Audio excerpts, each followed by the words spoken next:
Всем привет! С вами Артем Ворожцов, и это канал «Математические эксперименты». Давно не виделись, был в отпуске, но сегодня собираюсь наверстать упущенное. Это будет длинное видео. На прошлых видео я рассказал про модульную арифметику, и мы с вами нарисовали красивые картинки, связанные с умножением и сложением в этой арифметике. Ссылки смотрите внизу. А сегодня самое время изучить деление в модульной арифметике. Мы с вами получим такие вот картинки. Они более сложные, не такие регулярные, как умножение. Вот. Про эти картинки я расскажу в самом конце. Но, как говорится, не каждый доживет до конца видео, как птица. Не каждая птица долетит до середины Днепра. Вот так же и мои видео. Летишь, летишь, внизу вода и больше ничего. Ну, кстати, в этот раз будет не только вода. Я собираюсь рассказать про теорему Гаусса, про мультипликативные группы. Она, кстати, формулируется в терминах этих картинок. То, что вот у этих человечков две ножки. Точнее, это теорема про то, у каких чисел получаются человечки ровно с двумя ножками. Вот, например, у числа 50 две ножки. Тут 4 ножки. Это вот ножки, хотя они как ручки, но это ножки. Здесь тоже две ножки, хотя на самом деле это как рожки, но это ножки. Тут две ножки. Да. Тут тоже две, а здесь 4. Здесь 8, здесь 4. А это вот тоже число хорошее, гауссовское, 58. Тоже ровно две ножки. Вот теорема Гаусса про то, у каких чисел получаются человечки с двумя ножками. Конечно, Карл Фридрих Гаусс свою теорему формулировал, ну вообще все свои теоремы формулировал не в терминах ножек, рожек и ручек, а по-другому. Но мы же с вами на YouTube, правильно? Тут даже поощряется теорему формулировать в терминах ножек и рожек. Для самых умных я сейчас расскажу, что это за картинки. А для остальных потом, в конце, поподробнее. Это окружности, и это отрезки, которые соединяют пары взаимообратных элементов по определенному модулю. То есть отрезки соединяют два числа, произведение которых равно единице. Вот. Эти рожицы получаются из картинок выше. Вот мы берем эти отрезки, например, и получаем картинку большого толстого мыша. Каким образом? Мы идем по окружности и рисуем эти отрезки друг за другом. И в итоге у нас получается рисунок большого толстого мыша. Эти картинки человечков состоят из отрезков. Каждый отрезок, он как бы начинается с точки на окружности и идет в том направлении, в котором находится обратный элемент к нему на окружности, если идти от центра. Ну, короче, эти вот картинки состоят из отрезков, где каждый отрезок – это взятие обратного элемента. Вот. И мне кажется, эти картинки являются просто неисчерпаемым материалом для исследований. Если есть какой-нибудь такой человек, который ученый, математик-биолог через дефис, то для него это просто, ну, в общем, целый мир. Флора и фауна в огромном количестве. И избыточном многообразии. Ну, давайте начнем. Нарисуем кружок. Вот он. Когда мы живем по модулю 13, мы рисуем кружок с 13 точками и нумеруем их 0, 1, 2, 3 и так далее. 11, 12, 13. А дальше мы продолжаем. 14, 15, 16 и так далее. И так бесконечное количество раз. Мы наматываем все целые числа на эту окружность. И в каждой точке у нас живет бесконечное количество целых чисел. Как складывать и умножать, очень даже понятно. Например, чтобы сложить эту точку и эту, 1 и 3, мы как бы складываем просто числа, получаем 4, вот эту точку. А когда мы складываем число 5 и 7, мы получаем 12, вот эту точку. А когда мы складываем 5 и 9, мы получаем число 14, то есть вот эту точку.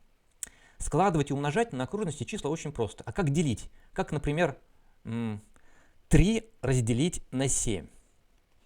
Ну, сразу скажу, что это 3, это получается 6. 3 разделить на 7, получается 6. Ну, как это я вычислил? Очень просто, проверяем. 3 равно 6, 7. 6, 7, как известно, 42. А 42 это 39 плюс 3. 39 это мы 3 круга отмотали по 13. И еще 3, чтобы добраться до числа 42. 42 живет в этой точке. Таким образом, все верно. 3 равно 6 7. Понятно, да? Чтобы научиться делить любое число на любое другое, важно научиться просто делить единицу на любое число. Например, а разделить на b – это а умножить на единицу разделить на b. Единица разделить на b называется обратным элементом к числу b. Ну, и получаются такие пары у нас обратных элементов обычно. Когда мы нашли единицы на b, то их произведение равно единице. Ну, это как бы основное свойство обратного элемента. Единица на b умножить на b равняется 1. Как бы это пусть будет x, это y, и получается такая запись. Для рациональных чисел находить обратные элементы не составляет труда вообще. Просто берешь и переворачиваешь. 3, 1 третья, 2 пятых, 5 вторых. Это как бы трехлетний ребенок справится. А в модульной арифметике надо постараться. Ну вот здесь я привел сразу же ответы. Дважды 7 получается 14, 1 по модулю 13. Операция мод, она находит просто остаток деления этого числа на это. Трижды 9, вторая пара взаимообратных элементов, и 5 и 8. Как находить пары обратных элементов? Давайте найдем сначала все пары. Для этого есть функция tuples. Мы как бы с вами заодно будем изучать язык вольфрам-математика. Передаешь функции tuples список из двух элементов, где каждый элемент список, и он выдает множество пар, где первый элемент в паре из этого множества, а второй из этого.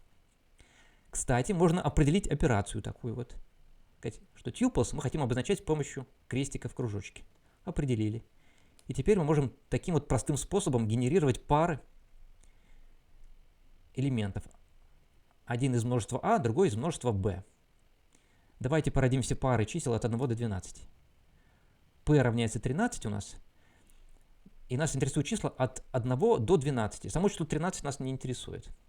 И мы из этих пар выберем те, произведения которых имеет остаток 1. Вот наши пары. 1, 1, 2, 7, 3, 9 и так далее. 12, 12. Вот, смотрите. И, кстати, то, что у нас все элементы разбиваются на пары взаимообратных, немедленно приводит нас к теореме. Сейчас, вот возьмем произведение всех чисел от 1 до 12. Они разбиваются на пары, ну давайте их сгруппируем в эти пары, пары обратных элементов.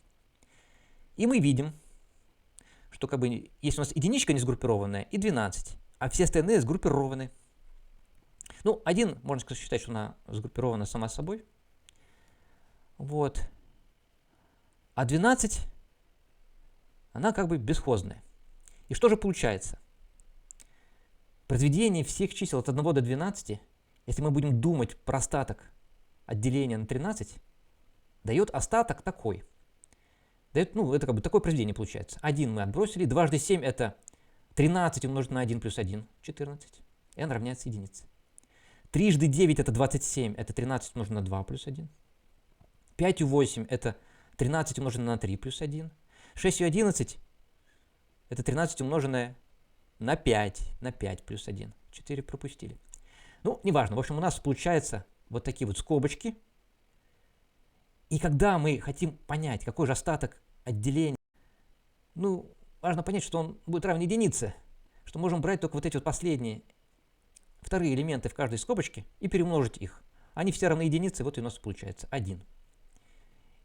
Математики это так обозначают. Если мы умножаем два числа, одно 13х плюс а, другое 13y плюс b, и смотрим, чему это равняется по модулю 13, то пишется так. Это сравнимо с произведением а на b по модулю 13. Сравнимо, это значит, у них одинаковый остаток от деления на 13. У числа, которое слева, от знака сравнимо, и у числа, которое справа. Одинаковый остаток. А теорема такая. p минус 1 факториал, ну то есть произведение всех чисел от 1 до p минус 1, сравнимо с минус единичкой по модулю p. Потому что вот только последнее число p минус 1 остается неспаренным. А p минус 1 это все равно, что минус 1 по модулю p. Такая вот теорема. Эта теорема называется теорема Вильсона. p минус 1 факториал сравнимо с минус единичкой по модулю p. Ладно, давайте нарисуем уже наконец-то наши пары обратных элементов. Вот код, который рисует отрезки, соединяющие пары обратных элементов по заданному модулю. У нас здесь p равен 13. Мы сначала рисуем все точки просто на окружности, помечая их метками 1, 2, 3, 4. Потом мы рисуем отрезки. Вот это выражение и есть отрезок. Это как бы список из двух элементов, где каждый элемент это пара. Координаты x и y точки. Не будем всматриваться в этот код долго. Идем дальше. Итак, вот перед нами обратные элементы, взаимообратные элементы по модулю 13. А как вообще решать это вот уравнение, когда у нас есть q, как находить x, такое, что q умножить на x дает остаток 1 по модулю p? В математике есть функция reduce, которая умеет отвечать на такие вопросы. Например, пусть q равняется 3, мы говорим, упрости, пожалуйста, вот это вот утверждение. И математика упрощает и говорит, ответ такой, иксы имеют вид 9 плюс 13 умноженное на какое-то целое число c1. Ну, то есть она находит, что для числа 3 обратный элемент 9. 3 умножить на 9 дает 27, живущие в точке 1. Давайте найдем все обратные элементы. Для каждого числа найдем обратный элемент. Собственно, выше мы это уже проделали. Мы сгенерировали все пары чисел, а потом из них выбрали те, произведение которых дает 1 по модулю p. Ну, здесь просто несколько другой код, когда мы для каждого k из множества чисел от 1 до p минус 1 находим второе число. Находим все возможные числа, произведение на которых даст 1 по модулю p. Но видно, что для каждого элемента есть только один единственный обратный элемент, если мы живем по модулю 13. А если мы живем по модулю не 13, а по модулю 23, то же самое. Для каждого элемента один обратный элемент. По модулю 33 другая ситуация. Для некоторых нет обратных элементов. Ну, это легко понять. Для числа 11 нет такого числа, на которое можно было бы умножить число 11 и получить число, имеющее остаток 1 по модулю 33. Это вы сами попробуйте себе объяснить. Вот 22. То же самое. Почему обратный элемент единственный? Вот здесь у меня есть короткое пояснение. Не хочу много давать каких-то доказательств и длинных объяснений, но здесь вот рискну. Пусть их два элемента, доказательство от противного. Если есть m1 и m2, два числа, такие, что q умножить на m1 дает остаток 1 при делении на p, и то же самое для m2, тогда мы можем из одного тождества вычесть второе и получить такое тождество. Мы видим, что справа число, которое делится на p, значит слева должно быть число, которое делится на p. Но q не делится на p. Значит, на p делится разница m1 и m2. Так это значит, что числа m1 и m2 на самом деле совпадают как точки на окружности. Вот такое. Дальше. Посмотрим, как математика умеет находить обратные элементы.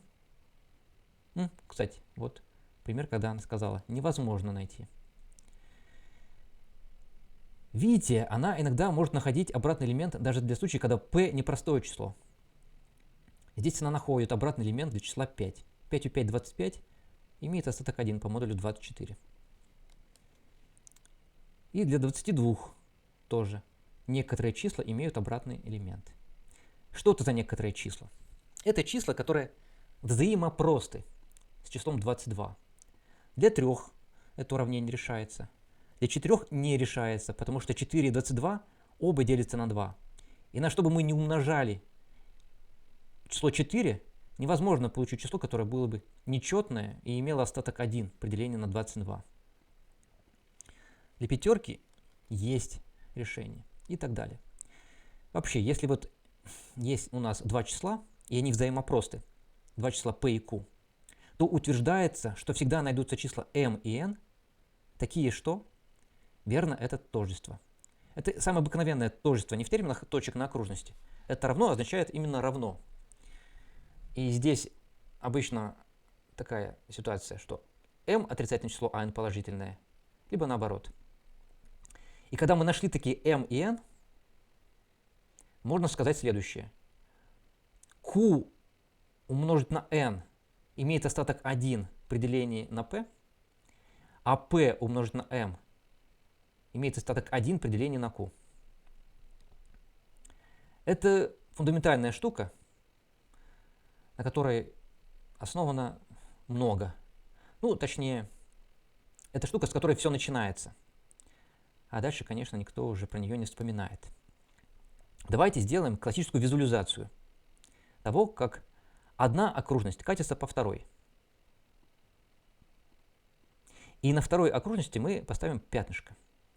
И пусть одна окружность у нас имеет длину p, 24, а маленькая окружность имеет длину 15, это q. На первой окружности я нарисовал числа, а на второй маленькой окружности я поставил такое вот чернильное пятнышко. И когда вторая окружность катится по первой, она оставляет на ней следы.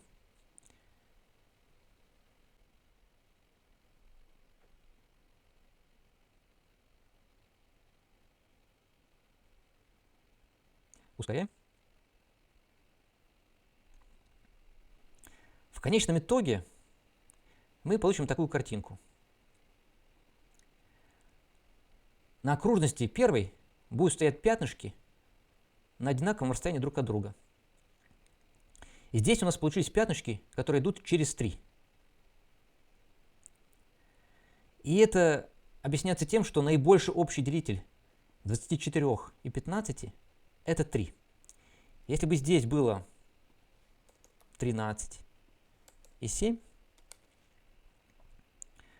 то в конце мы получили бы точки чернильные на расстоянии 1 друг от друга. Кстати, понятно, что в конце у нас будет именно такая картина. Пятнышки, равномерно распределенные по окружности. И расстояние между ними целое какое-то число. 1, 2 или 3. Ну, кстати, если эта длина равна 3, то это значит, что длина первой окружности делится на 3. И значит, что длина вот этой окружности тоже делится на 3. Если же длина первой окружности простое число, то есть лишь один вариант, а именно эти пятнышки будут расположены ровно через единичку. Давайте поставим в качестве p 17, а в качестве q 7. И найдем момент, когда пятнышко будет поставлено в точке 1. О, перелет. Что же это за момент такой? Вот он, этот момент. У меня здесь выше нарисованы счетчики. m равняется минус 2, n равняется 5. 5 это то, сколько оборотов сделала маленькая окружность. А m это то, сколько оборотов сделала большая окружность, которая как бы тоже катится, только по маленькой окружности. Движение же относительно, это вы понимаете. То есть эту картинку можно воспринимать двояко. То ли маленькая окружность катится по большой, то ли большая катится по маленькой. Маленькая катится против часовой стрелки, а большая по часовой стрелке. Поэтому я здесь у числа m поставил минус 1. Итак, в момент, когда была поставлена